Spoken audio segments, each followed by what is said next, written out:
Hi friends, నేను మీ నేస్తం. శనగపిండితో పెరుగు చట్నీ ఎలా చేసుకుందామో మనం ఇక్కడ చూద్దాము. ముందుగా బాండీలో మనం ఆయిల్ వేసుకొని పోపు పెట్టుకోవాలి, స్టవ్ వెలిగించుకోవాలి ముందుగా.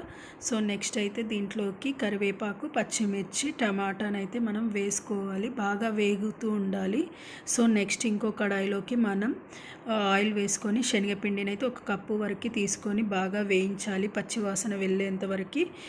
నెక్స్ట్ పచ్చివాసన పోయాక నెక్స్ట్ ఈ టమాటాలు మనకి వేగాక దీంట్లోకి ఉప్పు, కాస్త కారాన్ని అయితే మనం యాడ్ చేసుకోవాలి. ఇలా ఉప్పు కారాన్ని యాడ్ చేసుకున్న తర్వాత బాగా మగ్గాలి. ఇలా వేగిన తర్వాత మనం వేయించుకున్న శనగపిండిని అయితే దాంట్లోకి వేసుకొని బాగా మిక్స్ చేస్తూ ఉండాలి. ఇక్కడ ఉండలు లేకుండా మిక్స్ చేస్తూ ఉంటే పచ్చివాసన వెళ్ళిపోయి మనకు ఉడుకుతూ ఉంటుంది. ఇలా ఉడికాక మనకి ఒక ఫ్రై లాగా అయితే రెడీ అవుతుంది. దీంట్లోకి అయితే కాస్త కొత్తిమీర చల్లుకొని మనం పక్కకి పెట్టుకోవాలి. ఇలా ప్రిపేర్ చేసుకున్న మిశ్రమాన్ని ఒక కప్పులోకి తీసుకోవాలి. 1 కప్పు మిశ్రమానికి మనం 1/2 లీటర్ పెరుగునైతే తీసుకొని దీంట్లోకి అయితే మనం యాడ్ చేసుకోవాలి పెరుగులోకి. ఇలా యాడ్ చేసుకుంటే మనకి ఎంతో టేస్టీ అయిన పెరుగు చట్నీ రెడీ అవుతుంది. అలాగే మనకి దీని కాంబినేషన్ ఉప్మా కావాలి కదా ఫ్రెండ్స్. ఇక్కడైతే నేను ఉప్మానైతే ప్రిపేర్ చేస్తున్నాను సింపుల్గా.